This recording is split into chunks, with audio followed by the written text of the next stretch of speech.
come out alright, haven't they? Yeah, it's not bad. Anyway, good morning. Welcome to day 5. Now, since I've discovered my newfound friend, Mr. Brushy Will there, I'm going to... I've had a day off work. I took a day off. Just don't tell anybody.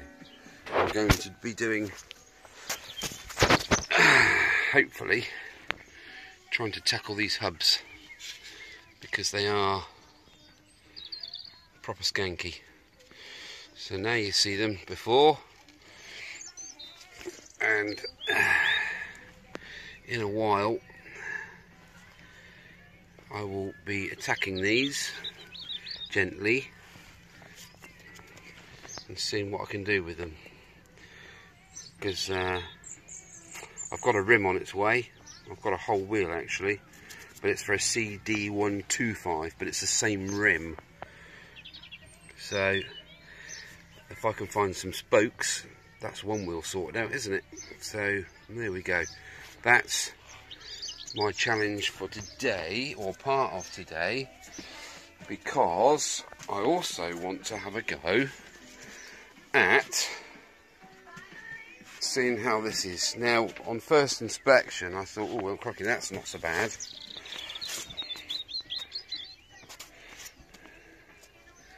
It's a bit moth-eaten, isn't it? But it's still got its sponginess, and I'm going to need to, what I may have to do is cut an area of that sponge out and replace with something pretty much exact. I have sponge dotting around. The straps, not too bad. It's not really split anywhere, but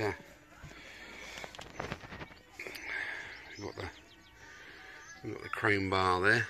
Do you know, I didn't realise that was one whole piece. I think on the earlier bikes it's two separate pieces, isn't it? On the 68 to 70 bike, whatever it is. Underneath, it's pretty there. You obviously got the air holes there, so when you sit on the seat, the air comes out.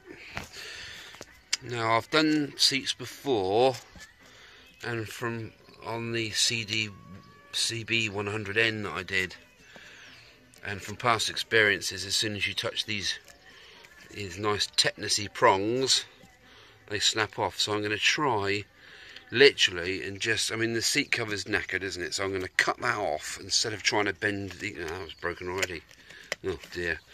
But when I go to reassemble, it will be Evo stick right around the circumference there, and then let it go tacky and get a new seat cover on. I've not ordered a seat cover yet. That's unfortunate that I can't unbolt that bracket and get rid of that, so it's a flat workable area. But anyway, again, there's the helmet lock. I'm going to try and sort that key out. I know a good locksmith for the barrel, the ignition barrel, so I will take that to him intact and see what he can do with it, if anything. If he can't do anything with it in that sort of guise, I will, on the back of the ignition barrel, the electrics are sat in last on a little like a Bakelite plate. I will uncrimp the metal crimps very gently with a screwdriver and a toffee hammer, and I will take out the electrics and try and get the barrel out, because once the barrel's in hand, you can make a key to fit, looking at the different size plungers. Anyway, so I need to remove 1, 2, 3, same this side, so that's 6.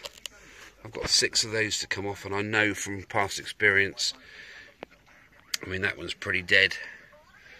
So's that one. But that one's good. That one's good. And that one's good. It's the same, isn't it?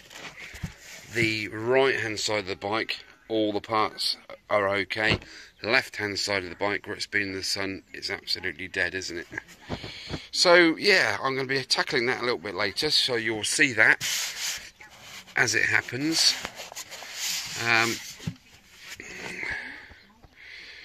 You know, I think that's doable. I think that's feasible to recover that base plate. But I will only know when I get the thing apart. I haven't actually got the cover yet. That's why I was going to hang off a bit, but there's no point in buying a cover if the base plate is shot away, is there? So I'm kind of exploratory today, isn't it? I'm going to give this a treatment of the old crusty rust. This side, as I say, is good. So now there is no chance that's going to undo, is there? But that one, that may just come off. So I'd say the strap's not too bad. Right, okay. I've got lots of things to do, and going to get the engine out the cradle as well if I have enough time today. Anyway, and I will tidy up my tool pile, okay? So, you know, back off a bit there. Right, team. Okay, catch you later. Gonna have a brew first and a bit of toast, I think. Right. See ya. Bye. Oh, I'm chuffing knackered. Right, I've spent a good 45 minutes on this rear hub.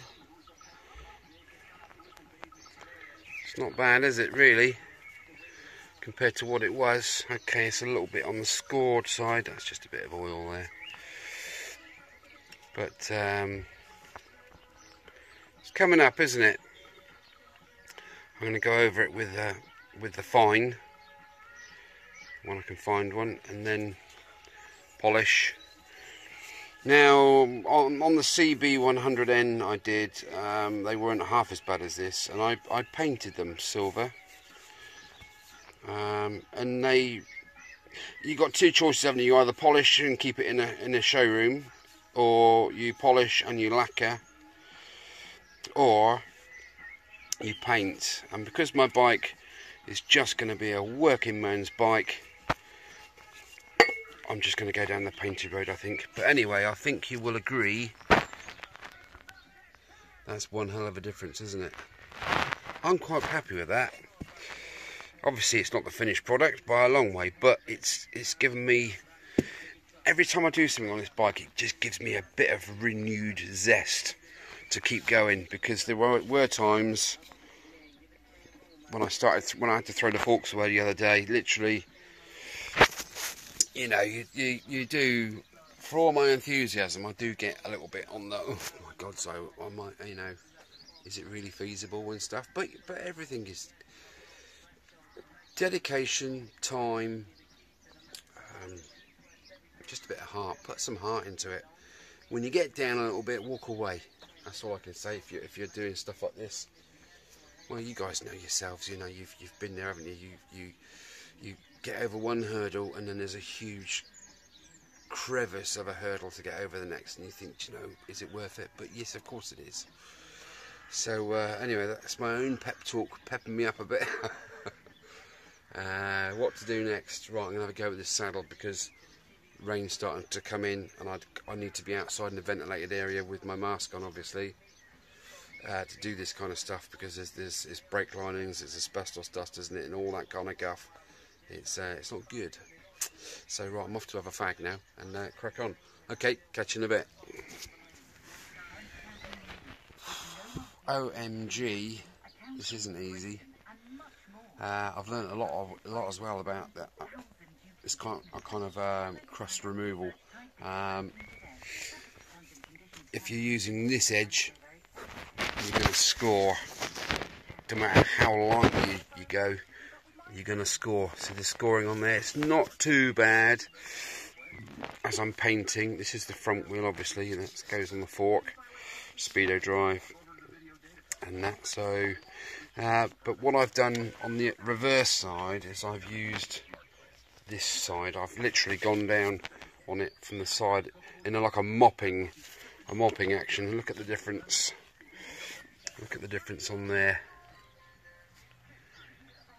There's a tiny bit there, but honestly, flipping barnacles on here. Literally, I've removed barnacles. I'll tell you, that was such a challenge. My knees are killing me, my feet are hurting. I need a brew. I'm going to give it half an hour and then come back to it. Right, we're kind of cracking on, really. Eh? Get up, stand up, come on, throw your hands up if you get the feeling. Jump across the ceiling. Well, there's a good few hours work gone into these, but I think you'll agree worth every second. Some light scoring. Now I need to go back over it with really fine, perhaps 400 or 800 paper, perhaps 1200 to finish off with. Just, it's not going to stay metal finish because it's such a cow to clean, and I'm going to be using this bike all year round, winter, salt roads, so I am going to paint silver, just rattle cans, nothing brilliant, but I'm over the moon with that. You all saw the condition of those to start with, and I think that's a huge result, isn't it? Absolutely caked in muck. Rain stopped playing, unfortunately, outside, so I can't do much up there. I'm going to have a go at that frame number again in a second. Right, okay, let's keep going.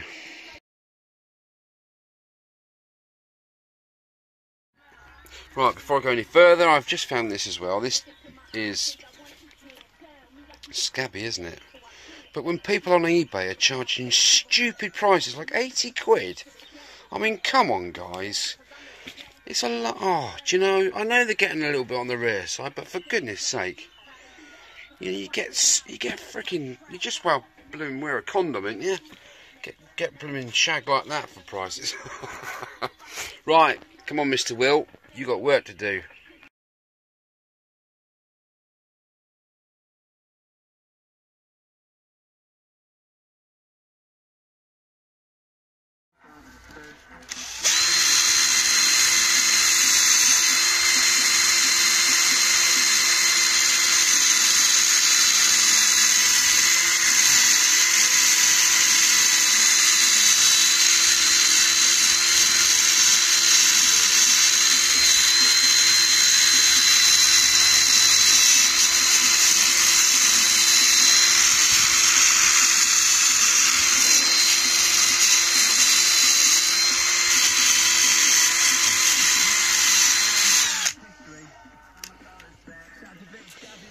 There.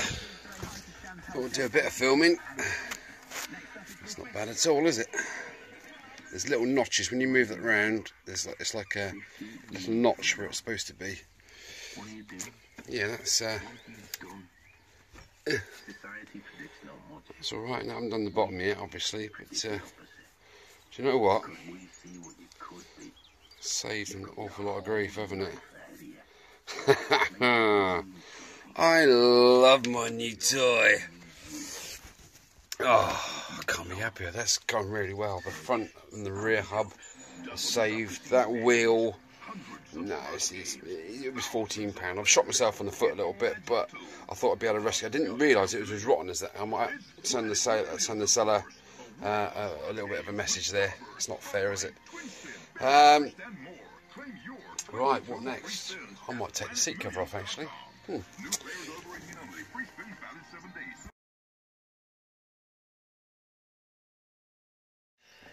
Right, to start off with this seat, I want to get rid of the chrome trim. I want to get that off of there. So it means jiggery pokery and out these little arms. Now the best way to do it is to get a small driver like so, and literally just bend out those little tabs. Okay, and then when you've got at least two out, you can then slide that off of that shaft. Try not to break it if you can help it. So I've got 6 of those to do. I need a smaller driver actually, so right, I'll carry on in a sec.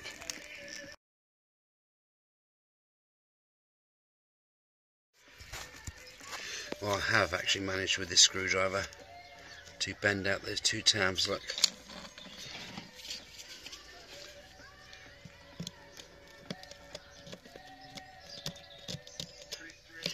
There we go, that's all it is. So on refitting, I will squash that in the vise a little bit, just to bend those 2 tabs back down, so they can be reused. They're like a one-way clip, aren't they, to snap back on there. Okay, well I've got 6 of those to get off. 3 are good, and 3 aren't so good. So all I'm interested in is keeping them posts on these bad side. If I can keep the posts, then the trim goes back on again. Okay, to be continued.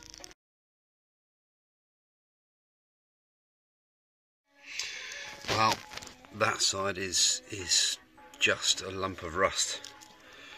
This side was the same, but I've managed to get my American 3-point mile grips on there,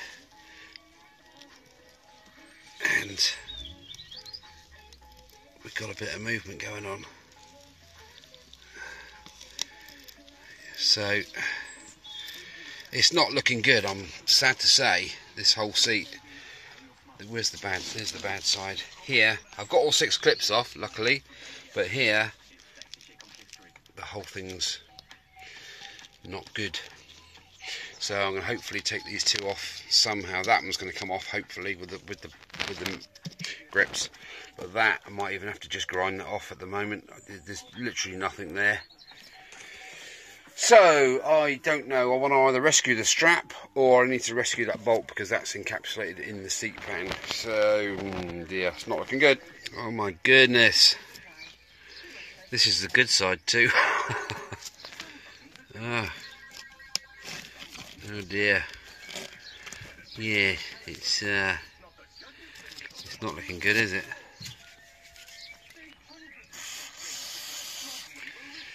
Right, this is going to take quite a while. Yeah, this is a challenge. Okay, well, I've unhooked from the material from the hook there as best I could. There is a hook in there, trust me. And I've just gingerly pulled these out. Let's go down a bit further.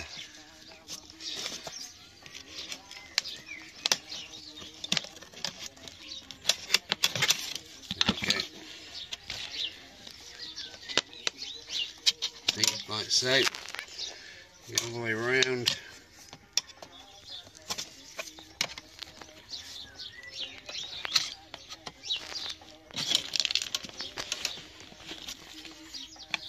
Won't you let me in?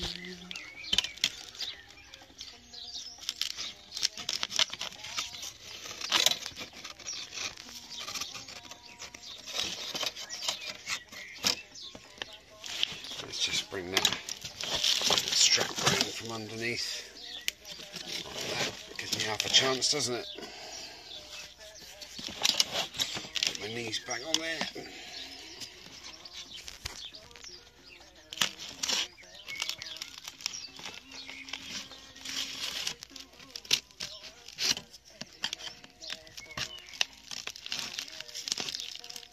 Just gently. It's not a race, is it? That's actually welded in there, fortunately. Right, well, there's one. Another triumph. It's not a triumph, yes I know. It's good, isn't it? Now how they get those little pins on there, there's a little groove somewhere. There it is. So you see they slot the head in there, and then up there, and slot the head in there, and down there. That's how they do that. That's not too bad. That can be feathered back out later. Well, that's not bad, because I mean, that on its own is a bit of a mission, wasn't it? Okay, so that sort of gives us a bit of a. It's a real shame. This is very unusual that this is spot welded on here, because normally. This is going to be a right pain in the backside to try and get the new bit round there. That's dead. That's dead.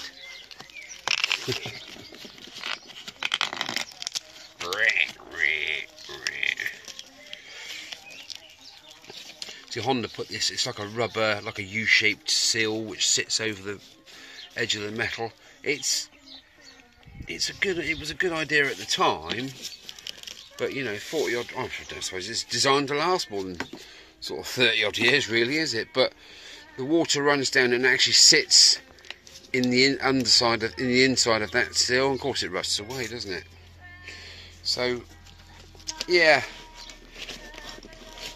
right, I need to try and get something done there. Okay, well, I'll leave you to it. Well, I've de-upholstered The seat, that is so, it's crispy. It's weird, just crispy. Anyway, the strap didn't feel any better. That dodgy side bolt isn't a bolt anymore, it's just a piece of rust. But look at this, this isn't good. It's literally nothing left of that frame there. I'm sad to say that bit's okay up. It's up okay up until about there. So this side's good. This is fine. The front, the nose bit's fine. The back is relatively fine until it gets to here, and then all this bit, this section here, is dead.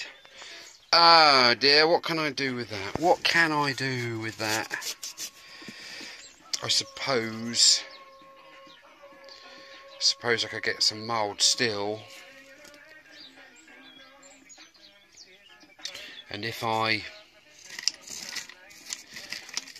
can get a piece folded up with that angle, at least I can sort of perhaps cut the good metal, cut the rot off about 10mm in, and perhaps I can rivet a length of angle across there just to form some sort of shape for the cover. It's just to keep the cover, isn't it, on really. Well, look at it, it's a complete and utter flipping wreck, isn't it? Oh dear, why am I laughing? I don't know why I should be crying. But anyway, it's what it is. I can't... That's the back actually, isn't it? What a perk. There's the front there. Yeah, never mind. The sponge is relatively not too bad. But anyway, there it is. That's the seat. I haven't got too much time to muck about, so that's going to have to go on the back burner, I think. Or in the burner. One or the other. Oh dear. Well, it's kind of bad, but I'm still optimistic about that. Although it's a complete and utter shambles. I'll see what I'm going to do. I can see what I can do with it. I'm going to... Yeah, I'll get back to you. Right, I've picked myself up a bit from that disappointment. I'm just going to tidy my tools away. Don't panic. Okay, seat's there. I'm going to have a good think about that. Oh, I've got a plan already, but I'm not going to say much about it. As I've got my Wonder Wheel out, I'm going to give this a little bit of a go. I've just done the L. Look. So I'm just going to give it a quick whiz. I know, it's a bit aggressive for something as soft as that, but trust me, I'm taking great care, and I'm only doing it sideways, not like that. Okay, so let's crack on and see what the result is.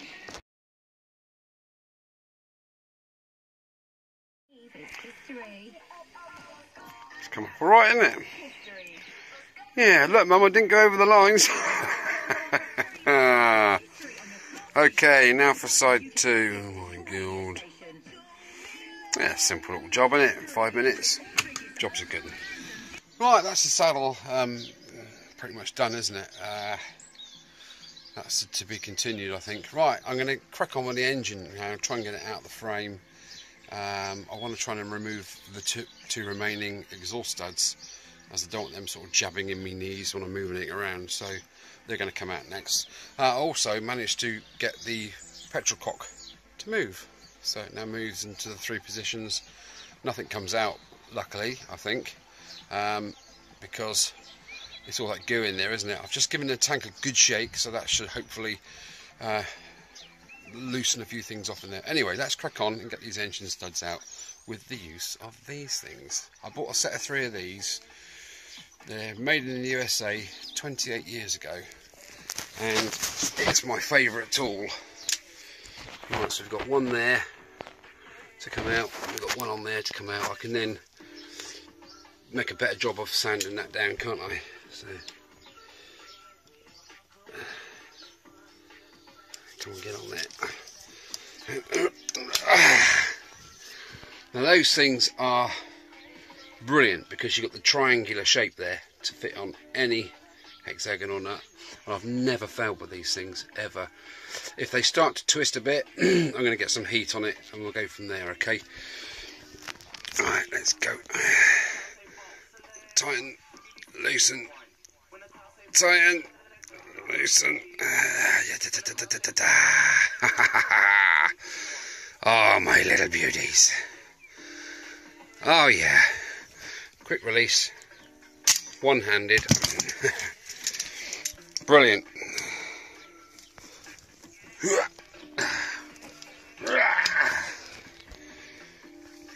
That's great. Okay, well that's that. I'll do the other one in a second, and then I'm going to try, and I've got my Stanley lift there. I'm going to get my lift out. Unfortunately, the underside of the bike isn't flat. You've got the bar going across with the foot pegs on it. So I'm going to use my piece of teak, combined with the Stanley jack there, and I will try and get that under there so I can raise the bike up in the air and work on it at a comfortable height, because I'm getting old. Right, we're up in the air. Just makes it a little bit easier now for me to get at things and give it a thoroughly good going over. I know that the main stand is dead. Look, there's about 4 inches missing off of there. It's good, isn't it? Side stand's alright, but side stand's intact. But yeah, it's knackered. I'm just trying to make out. Trying to make out that number on there. I've just given it a bit of auto sol, but just need to get right in there and clean that right up. Might put some lemon juice drops on it actually and see what happens. Okay, well, that looks nice, doesn't it? A bit of plastic. And the state of it, goodness me, just brings it back home to me what a mess this bike was in when I got it. I've got a new set of casing bolt screws coming. They're original screws. They're the same slot head. I was going to go for the Allen thingies, but well, what's that grease nipple there? Be interesting to see what all that's about. Like I say, this engine's sort of new to me. My CD175 had an integral. Where are we? An integral centrifugal oil filter. Has this one got the same? Can you tell me, guys, please? Because then I would have to take that off, definitely, won't I? That side casing to clean that centrifugal oil filter out. Okay, I can't see an oil filter, that's all, and I've been right round it, so really can't see one. That's skanky, isn't it? I'm still trying to decipher the frame number, and to be honest, it doesn't look good, but I want to find out what the engine number is, see if it's anywhere near what I think this is, and then we'll go from there. I think got lots to do. Can't wait to get the new screws and get this all wire wheeled up as best I can. I think I'm just going to do it all myself. I can't really afford aqua blasting, to be honest. I don't know how much it costs, but it's not going to be cheap, is it? You know, people get their machines aqua blasted for showroom condition, don't they? Sort of, you know, to show the bikes. This isn't a show bike. This is going to be my means of transportation.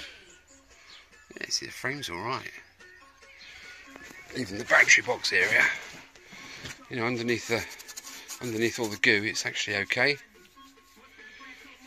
It's just had enough, hasn't it?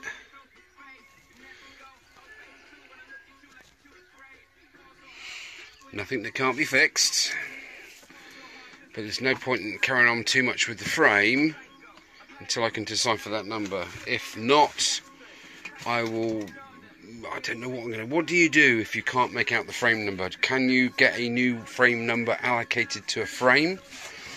If you guys could please comment below. I have no idea. Yeah, okay. Right, we'll leave it there. I'm going to wrap this up for now because there's plenty enough footage on there for you guys to mull over and have a good laugh at. So, yeah, that's the end of this episode. Right, okay guys, well thank you for watching. Thank you for your comments, everybody. Seriously, I don't mind if they're good or bad comments. We're all learning still, aren't we? You know, nobody knows everything. I certainly don't. So the more help I can get on a foreign sort of bike to me, then brilliant. Bring it on. Help me out. I really do appreciate it. Okay, that's about it. Okay, tally bye. See you again soon. Bye bye.